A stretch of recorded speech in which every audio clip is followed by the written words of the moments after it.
Have you ever been so humiliated in public, you wished the floor would swallow you whole?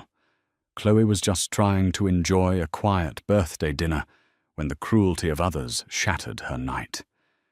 She had no idea the most dangerous man in Chicago was watching from the shadows.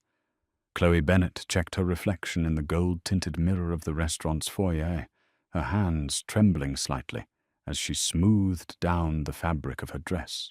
It was an emerald green velvet wrap dress she had spent half her monthly bonus on. She was a size 20.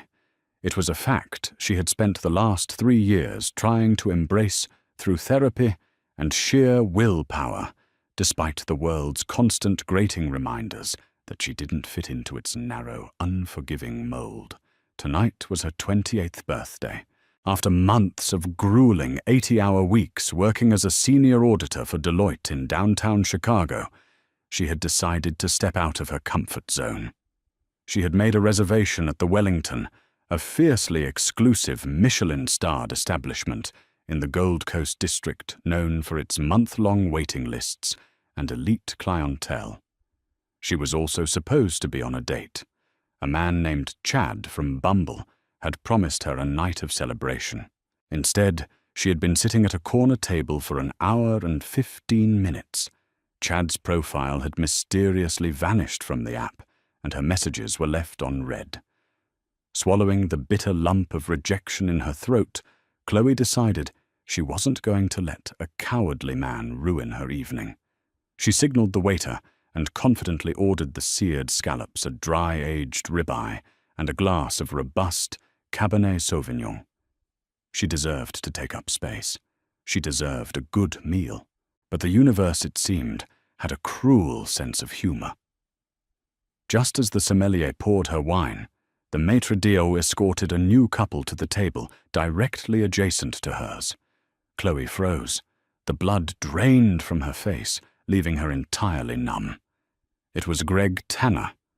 Greg was her ex-boyfriend from her early 20s, a junior partner at a ruthless corporate law firm, and the architect of her deepest insecurities.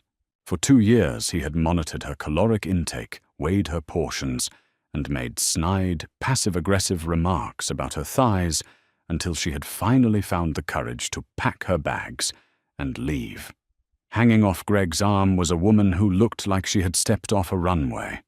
She was tall, impossibly slender, wearing a backless silk slip dress that clung to her zero body fat frame. Chloe immediately recognized her from Greg's social media, Lexi, a local real estate influencer. Chloe immediately looked down, hiding her face behind the menu, praying they wouldn't notice her. But the tables at the Wellington were notoriously intimate. "Oh my God, Greg, look!" Lexi's high-pitched, piercing voice sliced through the ambient jazz music playing in the dining room. She didn't even bother to lower her volume. "Is that the ex you told me about? The one who let herself go?" Greg turned, his perfectly styled hair catching the dim chandelier light. His eyes widened in recognition, quickly followed by a smirk of pure, unadulterated condescension. "Well, well, Chloe. Fancy seeing you here. Though I'm surprised they let you through the door. Didn't realize the Wellington started serving family-sized buffets." A few heads from nearby tables turned. Chloe felt a hot, prickling flush of shame creep up her neck and flood her cheeks. "Hello, Greg," she managed to say, her voice barely above a whisper. "I'm just having dinner. Please leave me alone." "Just having dinner?" Lexi scoffed, eyeing the warm bread basket and butter the waiter had just set down. "Honey, it looks like you're having dinner for 3. Where's your date? Wait, don't tell me. He saw you and ran." Lexi erupted into a shrill, mocking laugh. Greg joined in, shaking his head. "You always did have a problem with impulse control, Chloe. Honestly, I'm just concerned for your health. Eating a heavy meal at an hour like this. It's sad." Chloe's vision blurred with unshed tears. She gripped her linen napkin under the table, her knuckles turning white. She wanted to fire back, to tell them how successful she was, to tell them she loved herself, but the trauma of Greg's past emotional abuse had paralyzed her vocal cords. Things escalated when Chloe's appetizer arrived. The smell of the rich butter-seared scallops was intoxicating, but she suddenly felt physically sick. Lexi dramatically covered her nose. "Greg, I can't!" She whined loudly, ensuring the entire section of the restaurant could hear her. "I literally cannot eat my caviar with her sitting right there. It's disgusting. Watching someone that massive gorge themselves is making me lose my appetite. She's ruining the ambiance." A nearby couple, an older, wealthy-looking pair dripping in Cartier jewelry, nodded in agreement, casting disdainful glances at Chloe. Greg raised his hand, snapping his fingers aggressively. "Manager. We need the manager." Within seconds, Mr. Beaumont, the impeccably dressed, painfully snobbish general manager of the Wellington, appeared. He was a man who prided himself on catering to Chicago's old money. He knew Greg's father was a senior judge. "Mr. Tanner, is there a problem with the service?"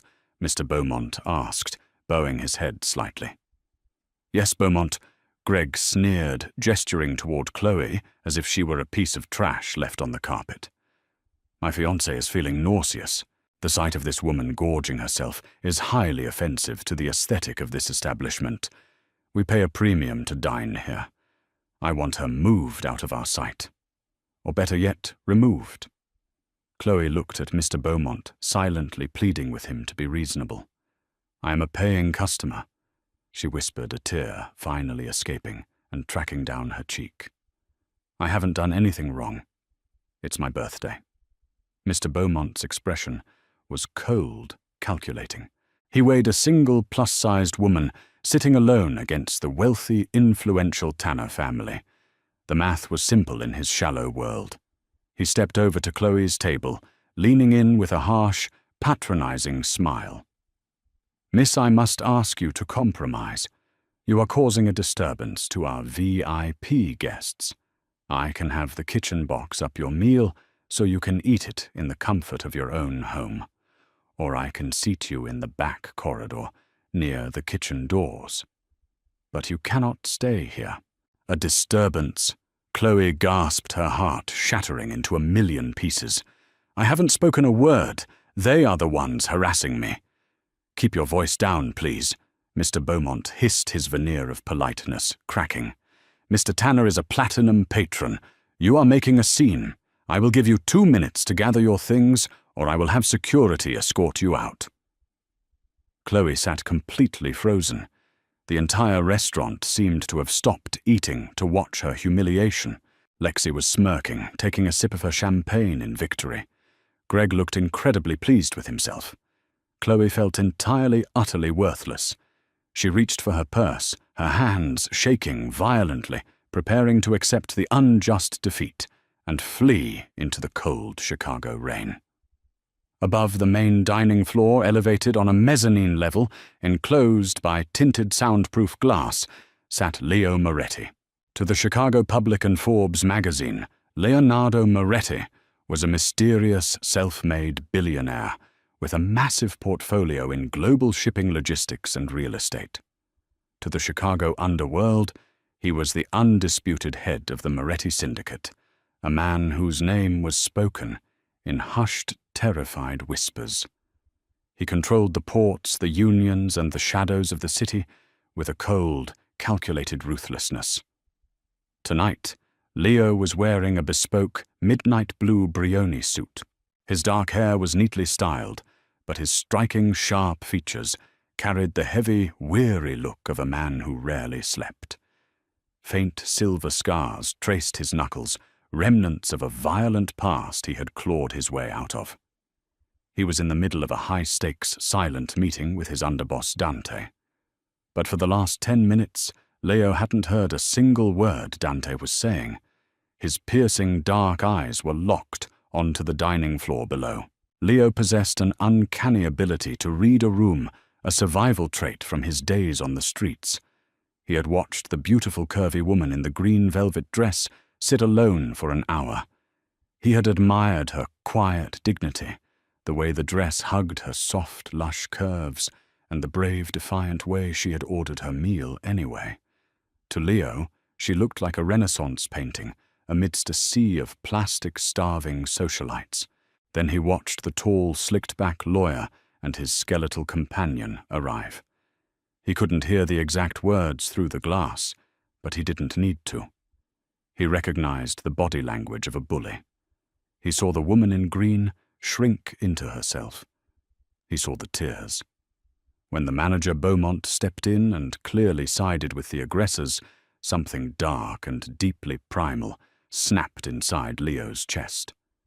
Leo had grown up in crippling poverty. He had been mocked, beaten, and cast aside by society's elite for the first 20 years of his life. If there was one thing Leo Moretti despised above all else, it was entitled people using their artificial power to crush the vulnerable. "Boss?" Dante asked, noticing Leo's terrifyingly still posture. "Is there a problem with the shipment?" Leo slowly stood up, buttoning his suit jacket. His jaw was clenched so tight, a muscle ticked in his cheek. "The shipment is fine, but there is trash in the dining room that needs to be taken out." Dante followed Leo's gaze. He let out a low whistle, immediately understanding. "Want me to handle it?" "No," Leo said, his voice a low, dangerous rumble. "I'm going to handle it." When Leo Moretti descended the sweeping mahogany staircase into the main dining room, the atmosphere in the Wellington physically altered. The ambient chatter died down. Waiters paused mid-step. The sheer dominating aura of the man commanded absolute terrified respect. Chloe had just picked up her clutch, a tear splashing onto the leather, when a large, impeccably tailored figure stepped directly into her line of sight, blocking Mr. Beaumont. "Is there a problem here, Beaumont?" Leo's voice was smooth deep and carried a chilling authority that made the hairs on the back of Chloe's neck stand up. Mr. Beaumont spun around his face, instantly draining of all color. He knew exactly who Leo Moretti was. Everyone in Chicago's high society knew that stepping on Moretti's toes was career suicide, if not actual suicide. Furthermore, Beaumont knew that the holding company that owned the building the Wellington operated in was heavily funded by Moretti's capital. "Mr. Moretti," Beaumont stammered, his arrogant posture collapsing into pure sycophancy. No problem at all, sir. We were just relocating a guest who was disturbing the peace of our VIP section." Leo's dark eyes shifted to Greg and Lexi, pinning them with a stare so lethally cold that Lexi physically recoiled in her chair. "Disturbing the peace," Leo repeated softly. He looked down at Chloe. His expression softened infinitesimally as he took in her tear-stained face, her beautiful full lips, and the trembling of her hands. "She wasn't doing anything," Leo stated, turning his attention back to Beaumont, "except trying to eat her dinner while being verbally assaulted by this cheap dollar store suit and his plastic accessory." Greg bristled, his ego flaring, despite the obvious danger radiating from the massive man before him. "Excuse me, who the hell do you think you are? I am Gregory Tanner. My father is. I know exactly who your father is." Leo interrupted his voice, dropping an octave, slicing through Greg's bravado like a straight razor. "Judge Thomas Tanner, a man who owes my associates a considerable amount of gambling debt. Debt I have been gracious enough not to collect. Until tonight." Greg's face went chalk white. The arrogant sneer vanished, replaced by genuine, unadulterated terror. Lexi looked wildly between Greg and the terrifying stranger, realizing they had picked a fight in front of the apex predator of the city. "As for you, Beaumont," Leo continued, pulling a sleek, matte black smartphone from his breast pocket, "you clearly have a fundamental misunderstanding of hospitality." Leo dialed a number, putting it on speaker. It rang twice before a panicked voice answered. "Mr. Moretti, to what do I owe the pleasure?" It was Richard Hayes, the majority owner of the Wellington Restaurant Group. "Richard, I'm currently standing in the dining room of your flagship restaurant," Leo said smoothly, never breaking eye contact with the sweating manager. "I'm buying out your entire 80% share of the establishment. Name your price. The wire transfer will clear in 10 minutes. The line was dead silent for a moment. Leo, my God, you want to buy the whole restaurant. Right now, I suppose. 30 million cerito. Done, Leo said without blinking. Have your lawyers send the paperwork to Dante. Oh, and Richard, as the new sole owner of this establishment, my first act is immediate. Leo ended the call and slipped the phone back into his pocket. The silence in the restaurant was deafening. "Beaumont," Leo said, his voice echoing in the quiet room. "You're fired. Clean out your locker. If I see you in this city's hospitality industry again, I will personally ensure you are scrubbing toilets in a dive bar on the south side." Beaumont looked like he might faint. He backed away, nodding frantically, completely stripped of his dignity. Leo then turned to Greg and Lexi. He snapped his fingers once. Immediately, two of Leo's men, massive, terrifying individuals in dark suits who had silently materialized from the shadows, stepped forward. "Throw them out," Leo commanded, his tone dripping with disgust. "Don't let them get their coats from the check-in. It's raining outside. Let them wash off some of their ugly personalities." "Wait, you can't do this. My Birkin bag is in the cloakroom," Lexi shrieked, as one of the men grabbed Greg by the collar, hauling him out of his chair as if he weighed nothing. "Take it up with management," Leo replied coldly. "Oh, wait. I am management." The entire restaurant watched in stunned silence as the wealthy, arrogant couple was dragged out of the dining room, Greg stumbling over his expensive shoes, completely humiliated. Once they were gone, the heavy, terrifying tension in the room seemed to evaporate. Leo took a deep, calming breath and turned his full attention to Chloe. She was staring at him, her beautiful eyes wide with shock, awe, and a hint of fear. Leo's demeanor transformed entirely. The ruthless Mafia Boss vanished, replaced by a true gentleman. He slowly approached her table, pulling out the chair opposite hers. "May I?" he asked, his voice unexpectedly gentle, like velvet over steel. Chloe swallowed hard, her heart hammering against her ribs like a trapped bird. Yes, thank you. You didn't have to do that." "Yes, I did," Leo said, sitting down and waving a hand. Instantly, a terrified new waiter rushed over, pouring them both fresh glasses of water and awaiting orders. "Men like that survive because decent people stay quiet. You are a guest in my newly acquired establishment. It is my job to ensure you are treated with the respect you deserve." He leaned forward slightly, resting his scarred hands on the white linen tablecloth. "I'm Leo, and I couldn't help but notice it looks like someone was foolish enough to stand you up on what appears to be a special occasion.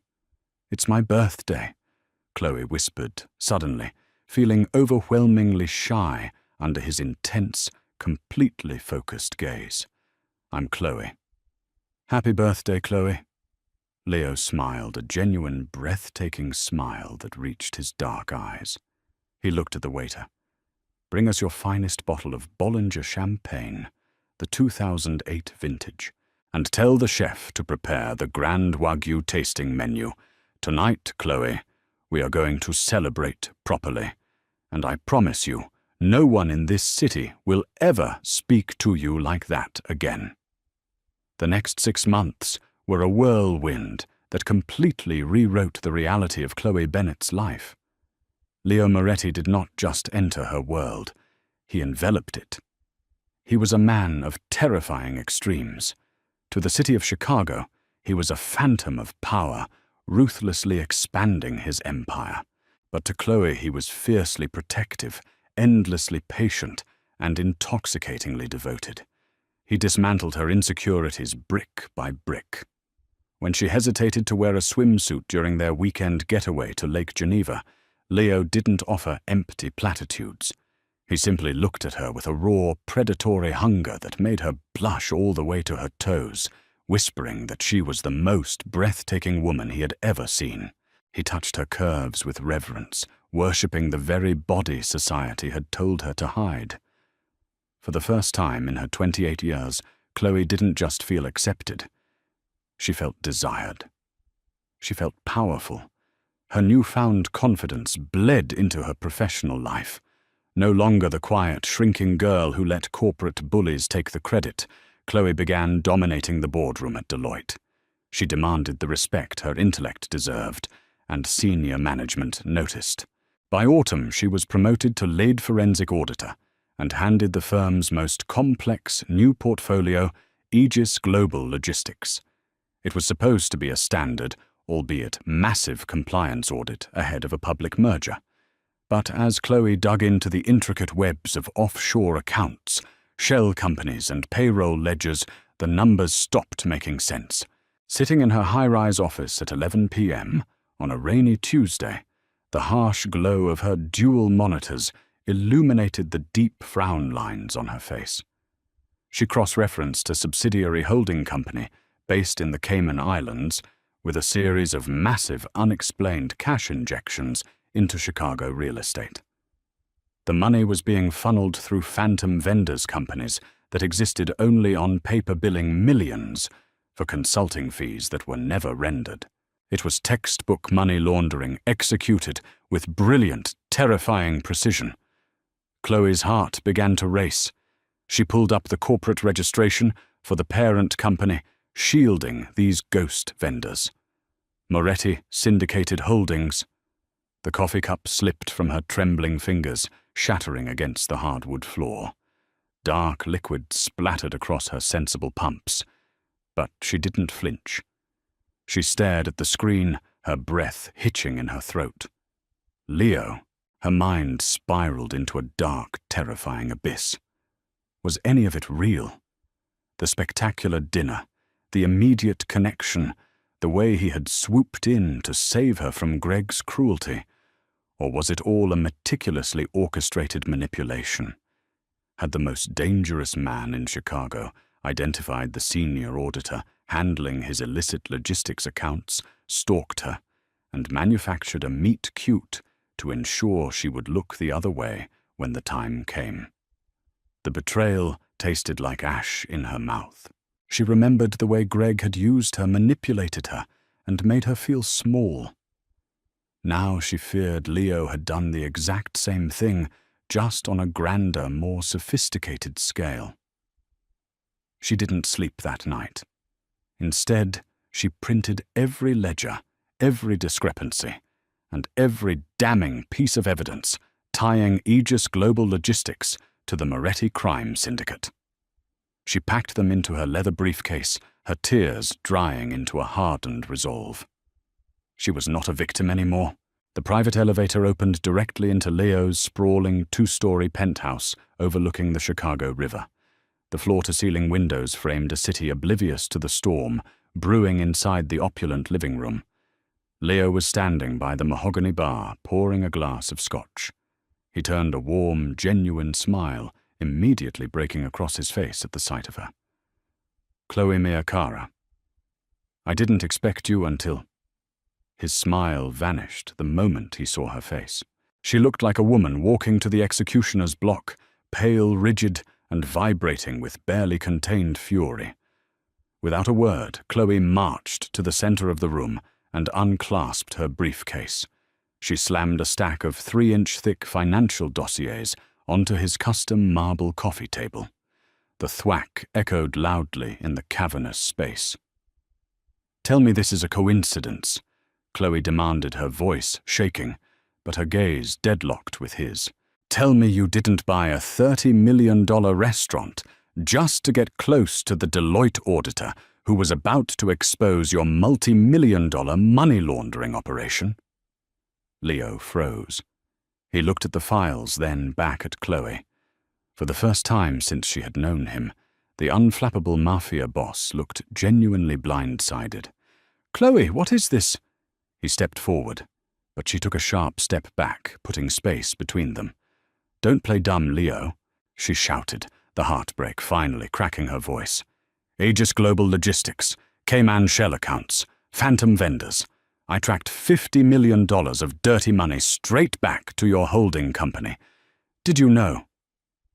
Did you know who I was that night at the Wellington?" "No!" Leo roared, the sudden explosion of his voice, rattling the crystal glasses on the bar. He closed the distance between them, ignoring her retreat, and gripped her shoulders gently but firmly. "I swear to you on my life, Chloe. I had no idea you worked for Deloitte, let alone that you were auditing Aegis. I intervened that night because I saw a beautiful woman being torn down by garbage, and it made me want to burn the building down. That was real. You and me, that is the most real thing in my life." Chloe searched his dark, frantic eyes. The terrifying truth was she believed him. The raw panic in his voice couldn't be faked.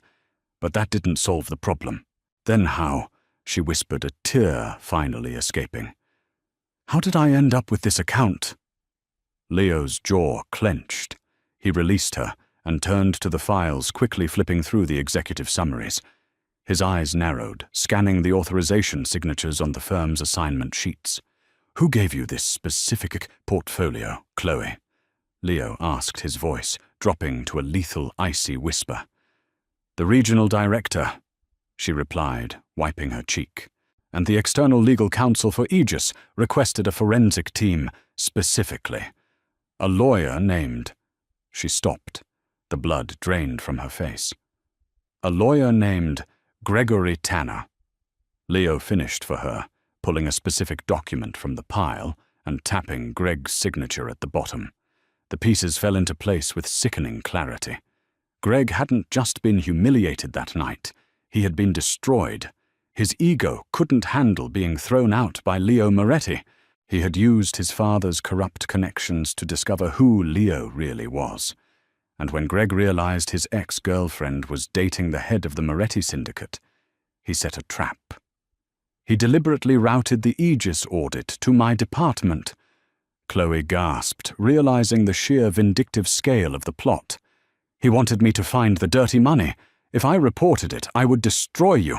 If I covered it up to protect you, I'd be committing a federal felony, and he could have me disbarred and sent to prison.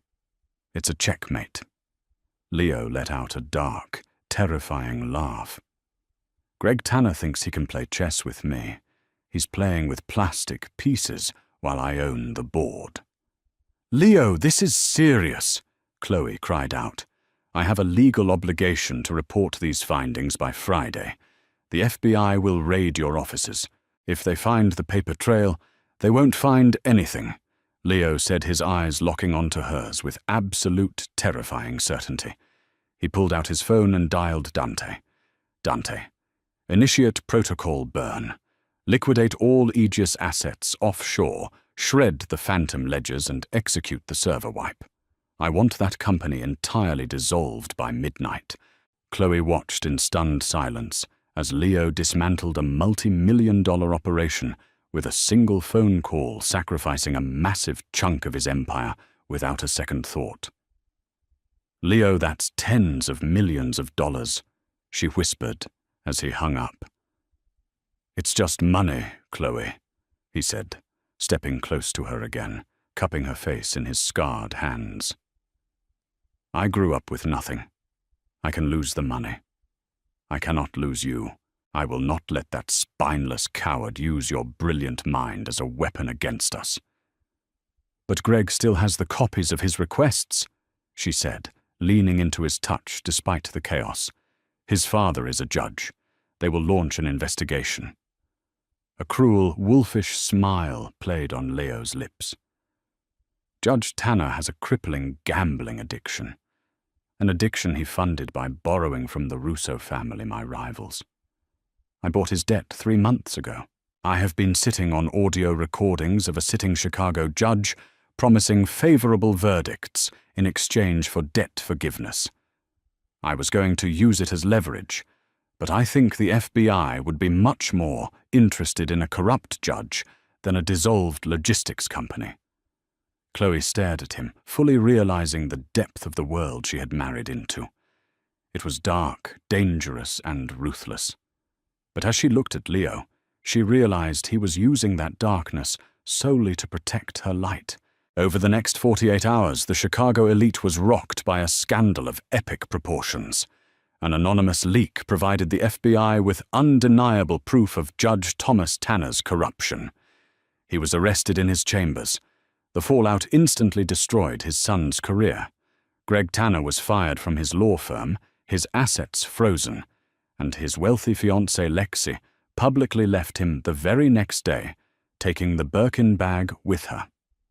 As for Chloe, she submitted her audit on Aegis Global Logistics. The report concluded that the company had abruptly dissolved due to internal restructuring, with no actionable financial discrepancies remaining on the domestic servers. It was technically true. 3 weeks later, the Wellington reopened its doors after a lavish renovation. It was no longer a stuffy, elitist establishment. It was warm, vibrant, and welcoming.